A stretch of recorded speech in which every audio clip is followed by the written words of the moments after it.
Now, I got sent this as supposed globe evidence of curvature, but actually it just highlights the absurdity of the globe. And being in the X15, an old project I'm quite fond of, the SR71 and all that stuff, I thought why not, let's highlight it anyway. We'll look at the footage first, and then I'll show you where I'm going, highlighting again the absurdity of all of this globe nonsense. We know the globe is scientifically impossible. We know that anyway. And NASA and their record-breaking plane, the X15, are about to show us how ridiculous the globe is. This footage was cited as evidence. Bizarrely enough, it actually highlights the absurdity of the globe. So let's have a look. The underside of the X15 is now building up a coating of frost on the outside of the liquid oxygen tank due to the intense cold of the liquid oxygen. I should add here, the X15's hanging underneath the wing of a B-52 Fortress bomber, okay? The B-52 Fortress bomber has a surface ceiling height of between 45 and 50,000 feet, just to give you a reference here at how high these guys are at the moment.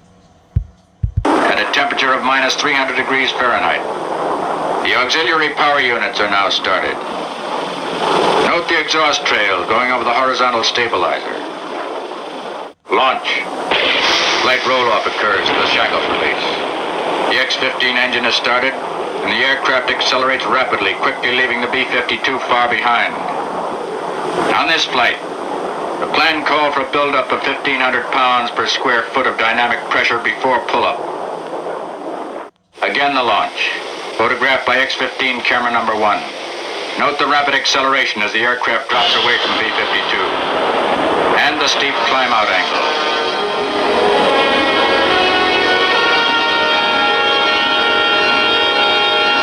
The speed brakes are extended to permit longer burning time of the engine propellants, and provide added aircraft stability during re-entry.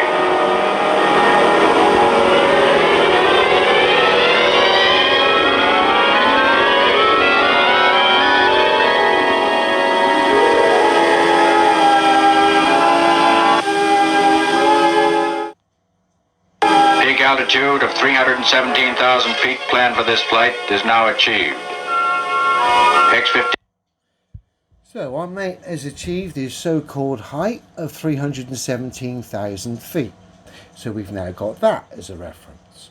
We're now going to compare two snapshots where I've pretty much got the angle of the horizon in relation to the camera on the X15 near enough bang on. We're going to compare two shots. Bearing in mind, this was cited as globe proof, i.e. of curvature. But we're going to show one photograph from approximately 50,000 feet and one like this from 317,000 feet supposedly. And surprise, surprise, there's actually no difference whatsoever between the 2 points of reference, the two supposed heights, when in the globe fantasy world, of course, there'd be a greater difference of curvature the higher you get, obviously. So let's have a look. Here's the first snapshot I've taken from 50,000 feet. You can see the trails and traces of the B-52 there in the background.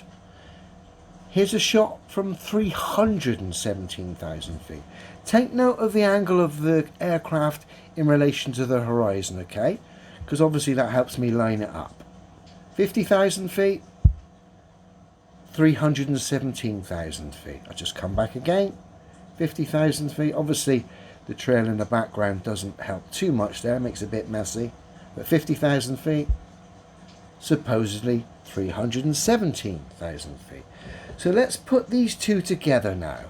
I mean, just looking at them, there doesn't look any difference whatsoever. But when I overlay them, I had to do it annoyingly the other way around. The stronger, darker one, which is at the bottom here, is the 317,000 feet one, and the lighter horizon just above it is the 50,000 feet horizon.